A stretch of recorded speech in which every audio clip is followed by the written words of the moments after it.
Okay, everybody, I wanted to wait until it was official before making this video, even though it looked like it was going to happen for a week or so now. But it's official today in England. Now and Then, the new Beatles record. That's right, the new Beatles record has become number one. Okay, the number one in the UK, on the UK official charts. And this is the longest time that the Beatles have gone without a number one. The last one was way back in 1969 with the Ballad of John and Yoko, and now this one in 2023 marks their 18th number one song in England. Okay, very excited about this, and a lot of people are. Um, Also, I can read you here from some notes that I have here.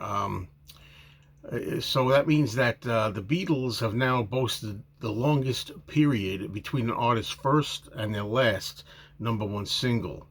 Their first being For Me to You in 1963, and previously it was Elvis Presley who had held the record with 47 years and 6 months between his first 57 hit, All Shook Up, and then a Now or Never version that was released in 2005. So the Beatles have eclipsed Elvis in that, which is, really nice to know. And also, Now and Then, reaching peak position on the charts, also marks the longest gap ever between number one singles. So that means it's been 54 years since Ballad of John and Yoko.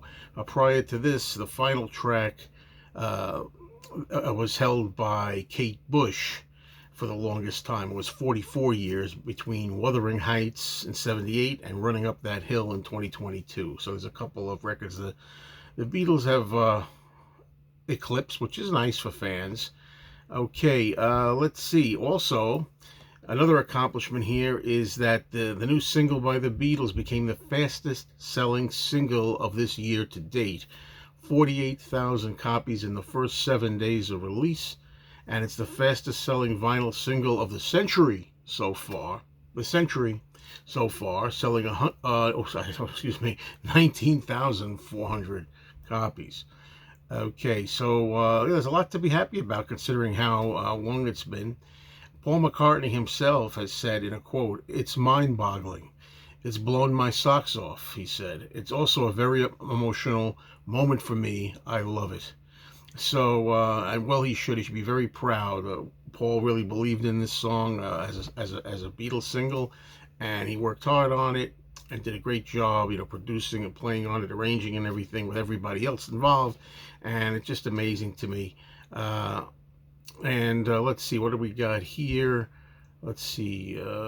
Martin Talbot, the chief executive officer of the official charts company, says Beatlemania has returned this week, and what an amazing few days it has been for the Fab Four. The return of John, Paul, George, and Ringo with the last ever Beatles single, Now and Then, has cemented their legend by breaking a catalog of records, and in doing so underlined the extraordinary scope of their enduring appeal across all the generations, with huge numbers of streams, downloads, and vinyl singles. And he continued to say, if there were ever any doubts that the Beatles are the greatest band of all time, they have surely consigned them to history this week.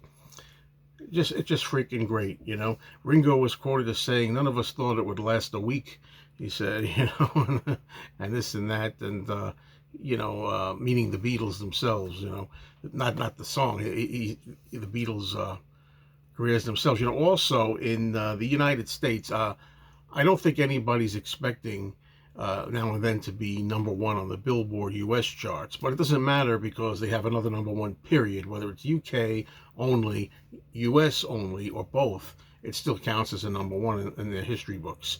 Also, one thing though, at least on the rock digital charts here, digital rock charts, Now and Then in the States was number one.